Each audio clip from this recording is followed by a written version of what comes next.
Ever since I was a kid, I've always been into the Cannonball scene, and I always dreamed about doing it. And even going back to the pre-Cannonball Run movie, there was a movie called Cannonball, and of course there was the Gumball Rally, and then Cannonball Run. And Cannonball Run was a great movie, and Brock Yates was a pretty interesting guy. I had the opportunity to meet him when I was a little kid. I met him at Bridgehampton Race Circuit out on Long Island, and I asked him at that time when I was a kid about Cannonball, and he looked at me and goes, "How do you know about Cannonball?" My uncle gets Car and Driver magazine, and when I'm at his house and I visit, usually I go in the bathroom, I'll read the Car and Driver. And he starts laughing and shaking his head, and that was it. And then I met him 20, 30 years later as an adult, and I brought that story up, and he remembered it, and he was very cordial and just a great guy. As a young kid, I said, I'm going to do this one day when I get older, and he says, good for you, I hope you do. And then ran him to him many years ago, and I said, I still haven't done it, but I still want to do it. A couple years ago, I got the opportunity to do a Cannonball. It was the 40th anniversary of the U.S. Express, and I did that, and that was in New York to Redondo Beach, California, to the Portofino, and had a good time and got involved with the whole group in the community. Great bunch of guys, it's like a whole separate family. Pretty much every record in the modern era of Cannonballing has been broken. But the one record that was outstanding from the last official Cannonball was the truck record by Dennis Mad Dog Mancini. And I did it in that GMC dually. If you watch the movie, that was legit. It was a big block dually pickup truck. I happened to be in contact with Dennis not too long ago and got to know him, become friends with him. He's a great guy. And he still has the dually, and it's coming out of an extensive frame-off nut and bolt restoration. Dennis did this run back in the day, and it was 34.52. It was a 34.52 run. That was almost broken by Steve Brown, and he didn't do it. And that was the last standing record that needed to be broken, and we're going to go and take a shot at it. And I teamed up with a gentleman named John Levy out of Nevada. And John happens to know Mad Dog because they're Bonneville guys, and they do Bonneville Soul Fleck racing. And that's where John is from, and he does it. And he did a little run on his own and did pretty well in a Corvette. He reached out to me through the community. We talked a few times, and he said he wanted to break the truck record. He says, you in? I said, hell yeah, I'm in. He goes, all right, I'll build the truck. You're my co-driver, we do this. I said, okay. I said, what are you building? He goes, a Chevy Colorado. I'm like, a Chevy Colorado? He goes, with a V8 5.3 LS. That's right, they made that truck with a 5.3 LS for 4 model years, 09, 10, 11, and 12. You can get it two-wheel drive and four-wheel drive. Two-wheel drives were like kind of a sport model, so it had a good suspension, extended cab, 300 horsepower LS on the 10, 11, and 12 models. The early ones, I think, were 275. So he buys a 2011 or 2012 silver truck, mint, like in the wrapper mint. Builds a fuel rack in the back, 6 fuel cells. We had a capacity with the onboard factory tank of 109 gallons of fuel. So we're figuring we can do this in about a 3-stop range is our plan. Red Ball Garage, New York City, Portofino Hotel, Redondo Beach, California. Let's make this happen. All right, when are we going to do this? So he's building the truck all winter. We're going to do it in the early part of the season in May. We put together our spotting team. We put together our Overwatch that kind of looks out for us from above and make it happen. He builds a phenomenal truck. The weekend before we did this, I was down in Florida at an auction. I come up to New York.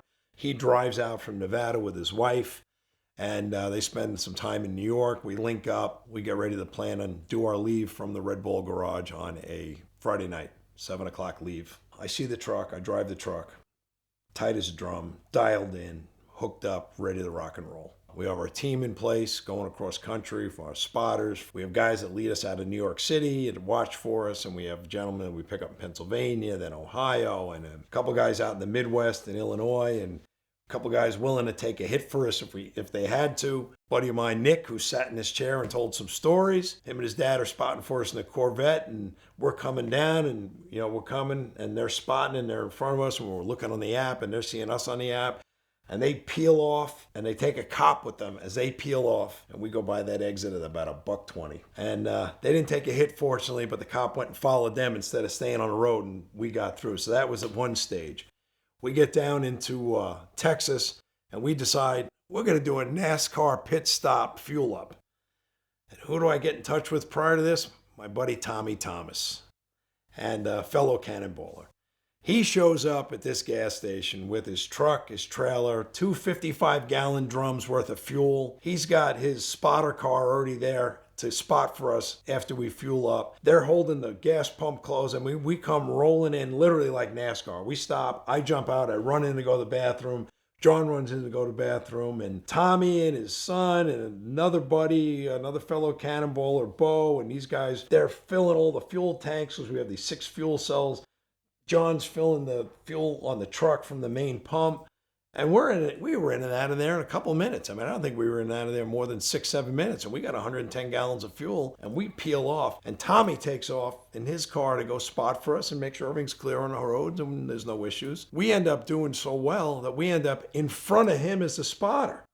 So he can't catch us. It was like the planets aligned, the weather was great, roads were good, and we're just making good time. We're starting to do some calculating as we're driving, and we were trying to get across America in 30 hours or less. And we knew we weren't going to make it, but we knew we were going to get somewhere in the 30 or 31 range. Keep in mind, the last record was, I want to say it was 33:45 or something like that. That record was almost broken by a gentleman named Steve Brown, and he came close, and he had a number in his head a little off, and he missed the mark by just a couple of minutes. And Steve's another good friend of mine and the fellow Cannonballer, and he gave me some insight on doing this run and making it happen. So we're going, now we're probably West Coast, outside of Barstow, a couple hours away from Portofino, and we're cranking along and doing real well. We probably could have made a little better time, except we had to stop once or twice more than we wanted to go to the restroom.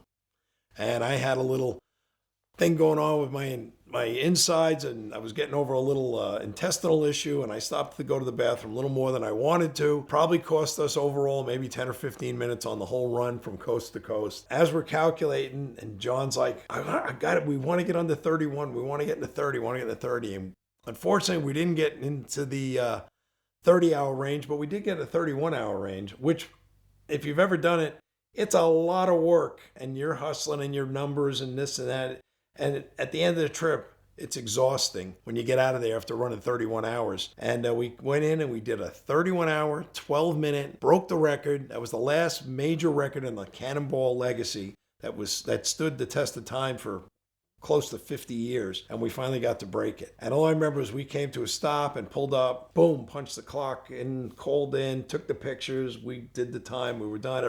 We had so many spotters helping us, and everybody watching. I want to thank everybody for your assistance. The next day I fly back home. John and his wife go back to Nevada. She flew out to meet us, and no fanfare, nobody there, just 2 guys in the parking lot looking around and looking at a truck, take some pictures. I get on the plane, and as I'm getting off the plane, landed at Phoenix, I'm on the phone with Mr. Ed Bolian, and I tell him what happened, all excited. And we weren't in a 24, 25 hour range like some of the big guys that just crushed it. Ed was excited for me, and then I got a phone call from Arnie Toman, and Arnie wanted to hear about the run and get the history on it. It was an interesting time, and I got my name in a record book on an unofficial list that doesn't really count to many people other than ones that are into it. But for me and the people involved and the people who enjoy it, thank you for all your help. Auto Tempest is the best way to search for your next car because they compile all the results from all over the internet, all the major listing sites into one place with one search.